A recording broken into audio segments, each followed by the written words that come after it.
এটা বুঝছেন না কি কইছে?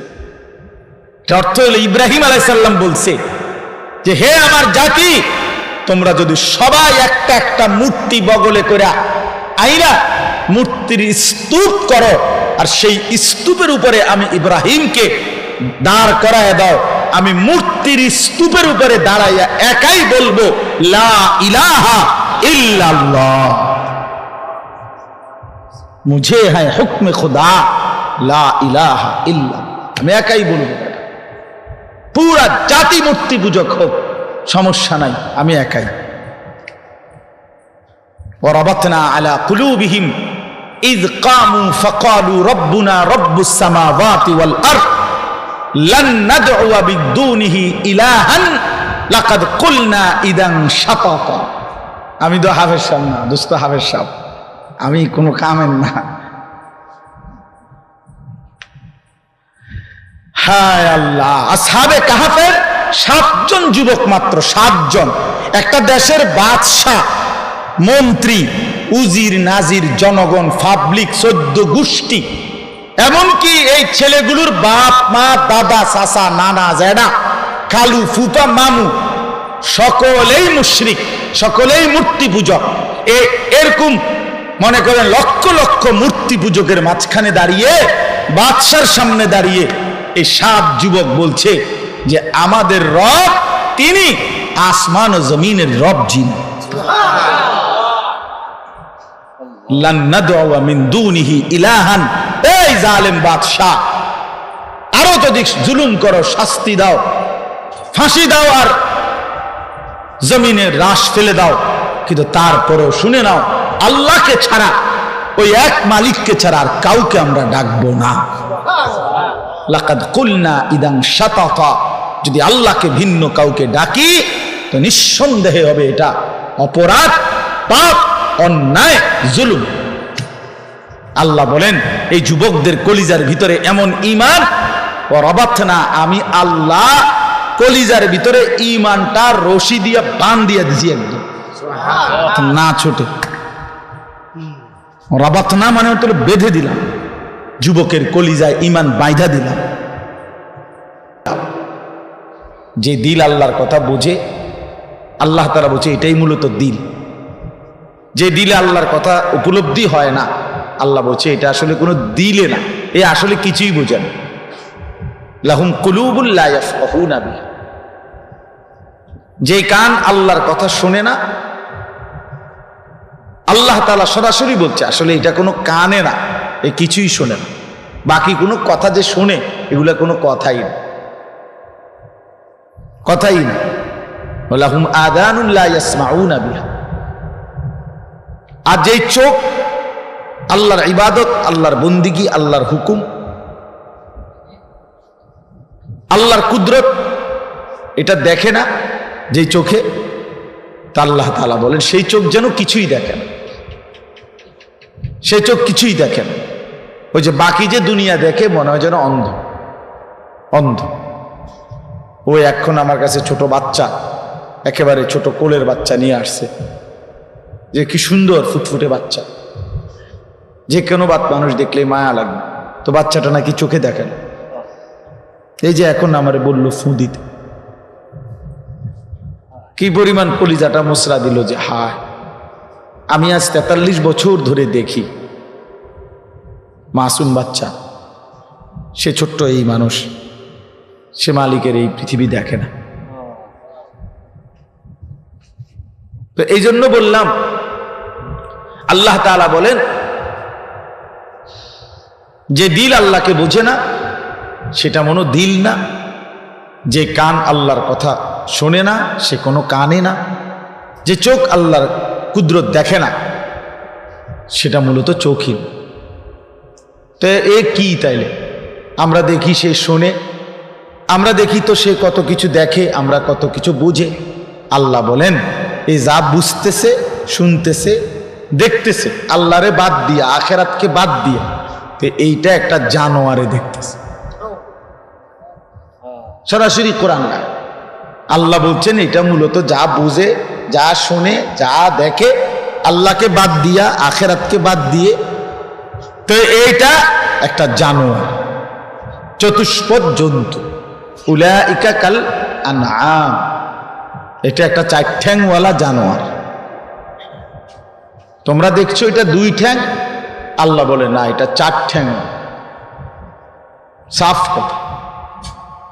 এর চাইতে জ্বলন্ত আয়াত আর কি হইতে পারে? এর চাইতে বড় সতর্কতা আর কি হইতে পারে? আল্লাহ তাআলা বলছেন, অন্তরে আল্লাহর কথাই আসে না, যার আখিরাতের উপলব্ধি আসে না, এটা চতুষ্পদ জন্তু। কানে আল্লাহর কথাই শুনে না, এতবার আজান দেয়, এতবার, এতগুলো মাইক, এতগুলো মসজিদ, আশপাশে যদি 10টা মসজিদ থেকে একসাথে আজান হয়, প্রতি মসজিদে যদি 4টা করে হরনও থাকে, 40টা হরন, 40টা হরন এনে লাগাইলে কি অবস্থা হইব? কম কথা, এটা তো বিরাট মাহফিল। তাইলে এতগুলো হরন থেকে আওয়াজ হয়, সে তার কানে এটা মুঠেই ঢোকে না। ফজর, জোহর, আসর, মাগরিব, ইশা। তো আল্লাহ তাআলা বলেন এটা আসলে একটা জানোয়ার। সরাসরি করেন, এটা একটা চতুষ্পদ জন্তু। উলাইকা কাল আনআম। আল্লাহ বলেন যদি খেয়াল করবা, হ্যাঁ, যদি জানোয়ার বললে মাইন্ড করে, তাহলে আরো নামাই দিবা। তাহলে বলবা ভাই সরি সরি সরি, ভুল হয়েছে ভাই, আসলে আপনার গরু ছাগল বলাতে আপনি একটু প্রেস্টিজে লাগছে তো, হ্যাঁ সরি, আসলে আমি উদ্রু করলাম। বালহুম আদাল, আপনি আসলে ছাগলও না, গরুও না, জন্তুও না, জানোয়ারও না, তার চাইতে নিকৃষ্ট।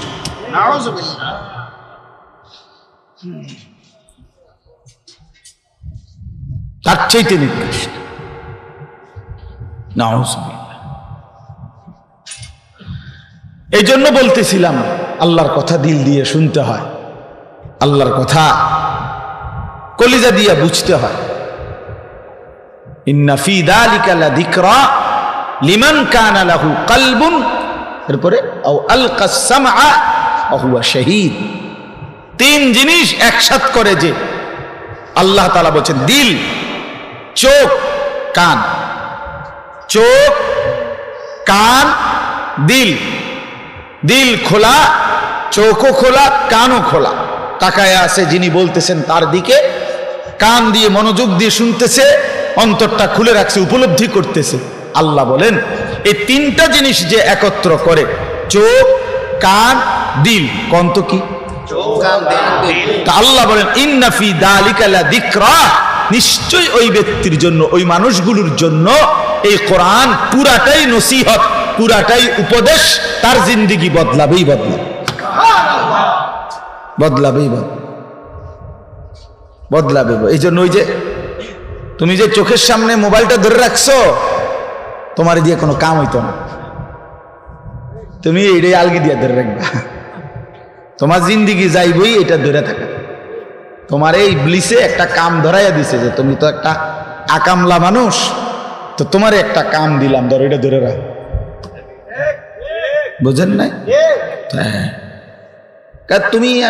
তুমি তার নিজের জন্য কিছু দরকার নাই, তুমি যা কিছু পারো মোবাইলটারে জমা রাখো, এটার ভিতরে ঢুকাও, এটার ভিতরে যত কিছু দিবা, তোমার ফেসবুক আব্বায় খুশি হবে, তোমার ইউটিউব আব্বা খুশি হবে, হ্যাঁ, তারাই তোমার বাপ, তারাই তোমার পরম প্রিয়, তাদেরকে কিছু দেখাইতে পারলে, জমাইতে পারলে তাদের কাছে, তাইলেই তোমার জীবনের সার্থকতা।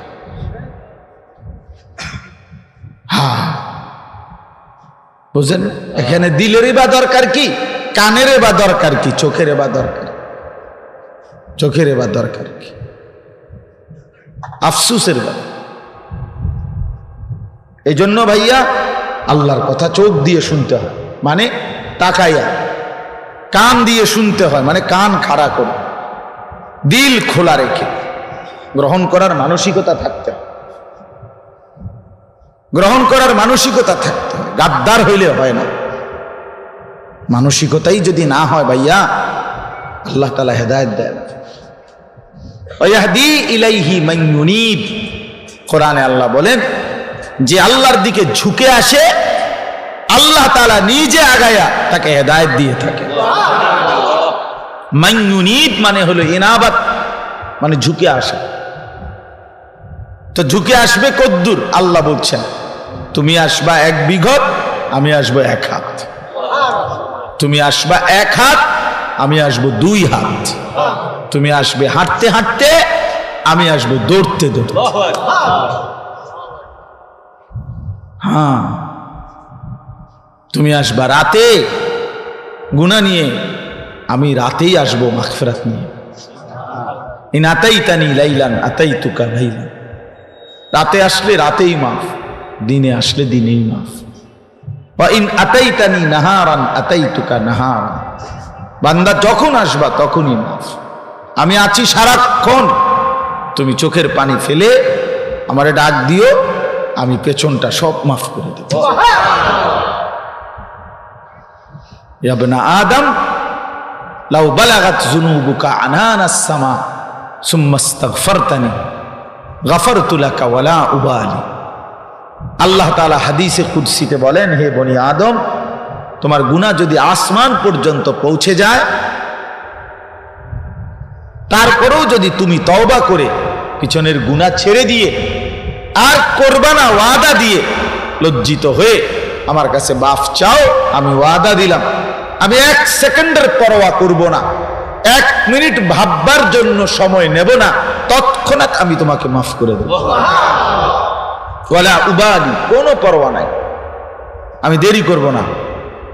শুনানি হবে না, কোনো আমেলের শুনানি হবে, তারপরে মামলার রায় হবে না, নগদ ফয়সালা। তুমি আসবা যখন, আমি আসবো তখন। তুমি আসবা গুনাহ নিয়ে ইস্তেগফার করতে, আমি আসবো মাগফিরাত নিয়ে তোমাকে মাফ করতে। এই জন্য জওয়ান ভাইয়া, বাপরা, সবার এটা বোঝা উচিত, বোঝা উচিত। জিন্দিগি শুধুই শুধুই কাটবে, রাতের কোনো স্টেশন নাই, দিনের কোনো স্টেশন নাই, কোনো পূব নাই, পশ্চিম নাই, উত্তর নাই, দক্ষিণ নাই। হাসে কেন, কান্দে কেন, হাঁটে কেন, বসে কেন, কিচ্ছুই কইতারে না। হায় হায়, এরকম উদ্দেশ্যহীন কোনো মানুষের জীবন হইতে পারে না। মানুষ এত ফালতু হওয়ার কথা না, এত ফালতু হওয়ার। বসে তো চা দোকানে বসেই আছে, উঠার কোনো নাম নাই। কোন সময় উঠবেন কাকা? উঠুন, বইসি হবে বুদ্ধুর।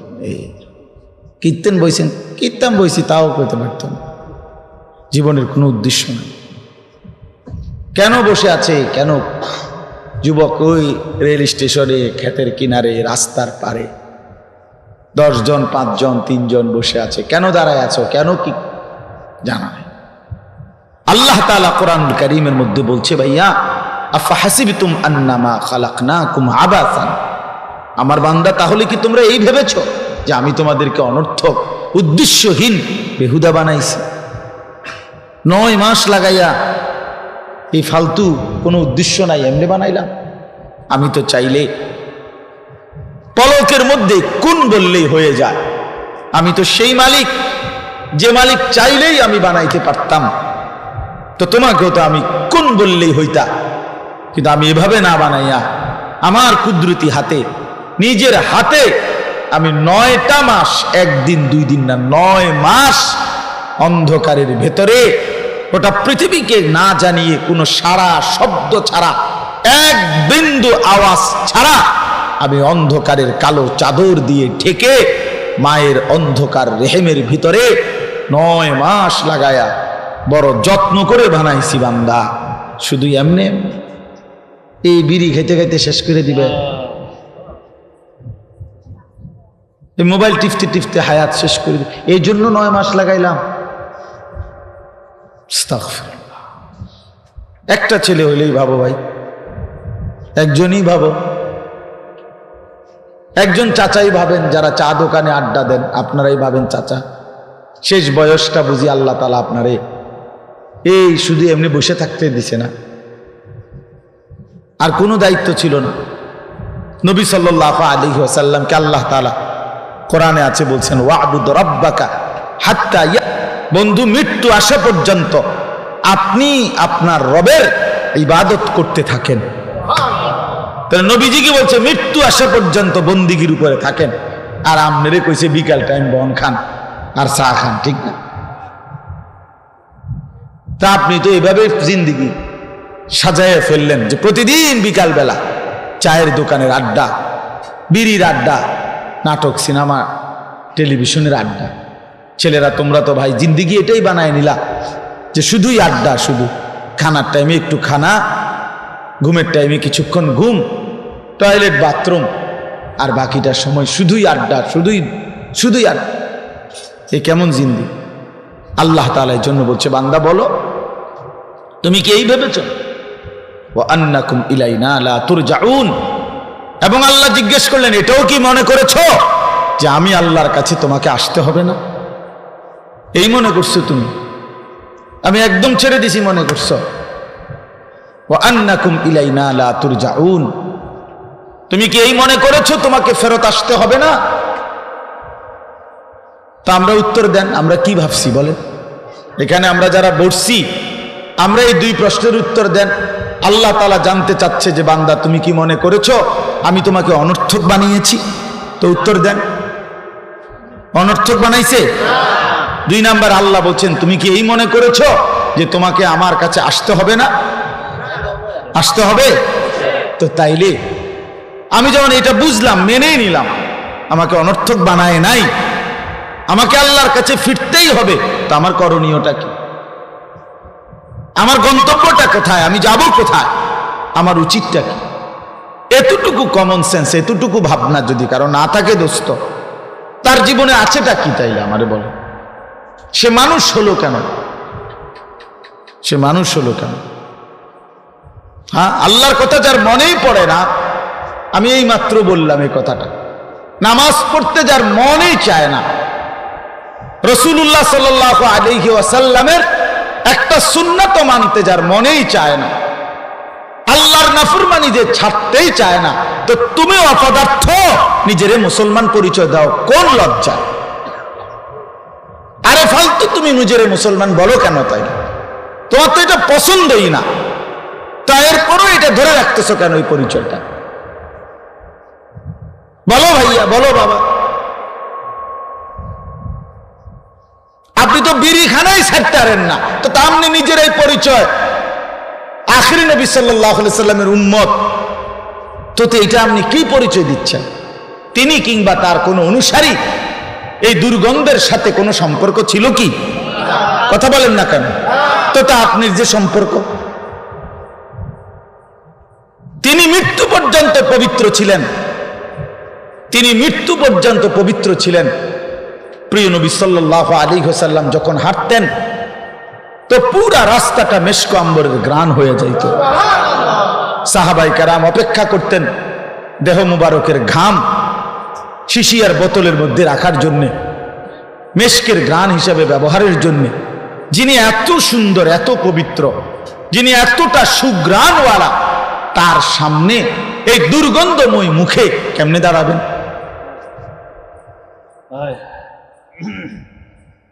কেমনে?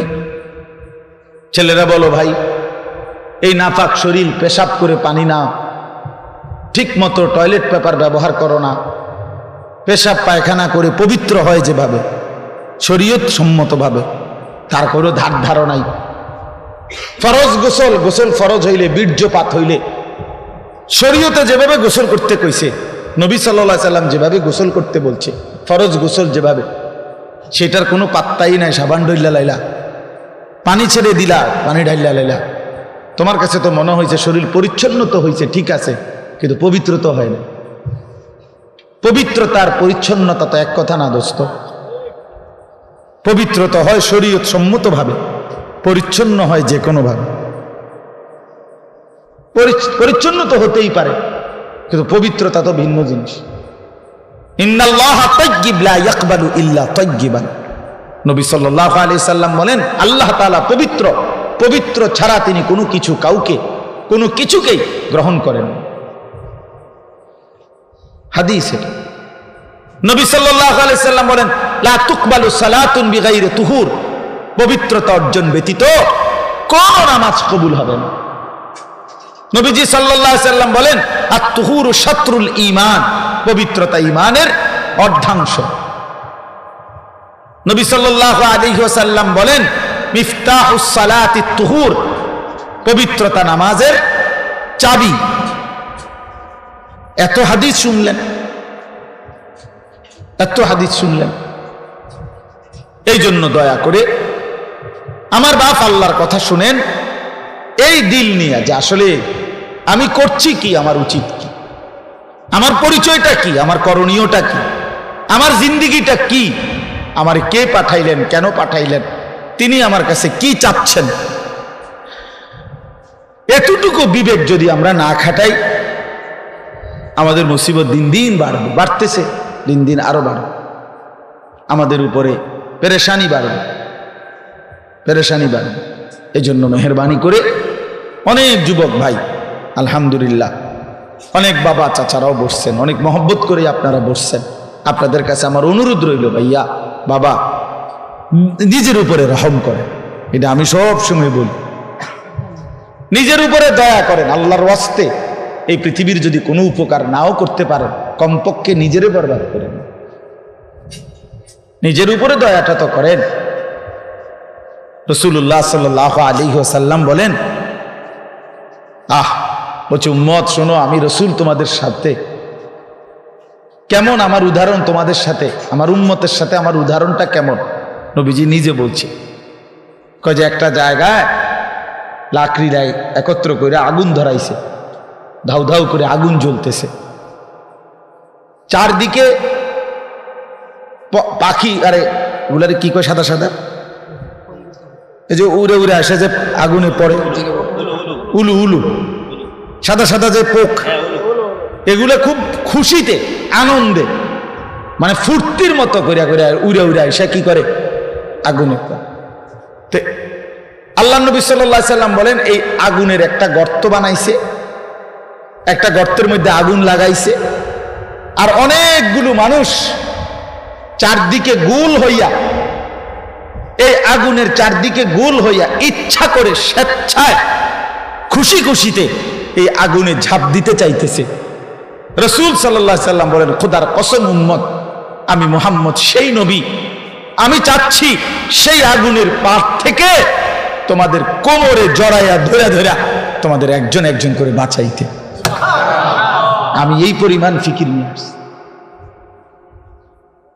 আমি এই জন্য আসছি আমার উম্মতের এক এক সদস্য জাহান্নাম থেকে বেঁচে যাবে, জাহান্নাম থেকে বেঁচে যাবে, একজন একজন সকলকেই জাহান্নাম থেকে বাঁচাইতে চাইছেন তিনি, সকলকে। এই জন্য বাপ, এটা জরুরি বিষয়, এটা বুঝা দরকার। ছেলেরা তোমরা বুঝতেছ না, বাবারাও বুঝতেছেন না।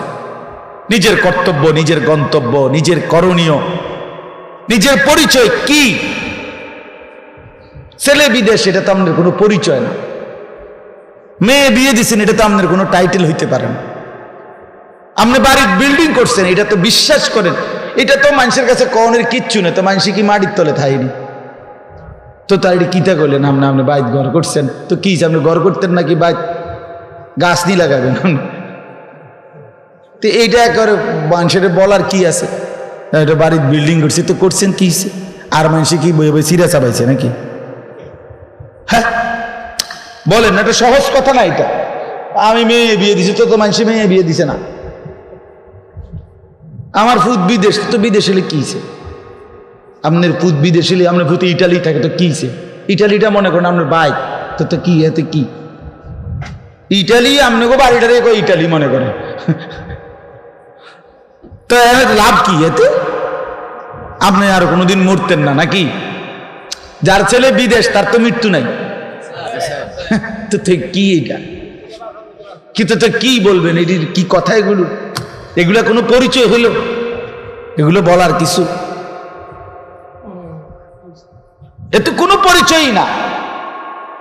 আল্লাহ তাআলা এখানে বলছেন পরিচয় তো হবে ইন্নানি মিনাল মুসলিমিন। শোনো পৃথিবীবাসী, আমি মুহাম্মদ আরবির উম্মত, আর 23 বছর রাসূলের জিন্দেগি গ্রহণ করে সবার সামনে দাঁড়িয়েও আমি একাই বলতে চাই, গোটা পৃথিবী উল্টে যাক, আমি একমাত্র মুসলমান হিসাবে মৃত্যু পর্যন্ত নিজেকে দাঁড় করায় রাখতে চাই। अगरचे बुत है जमात की आस्तीनों में, मुझे है हुक्म खुदा ला इलाहा इल्लल्लाह।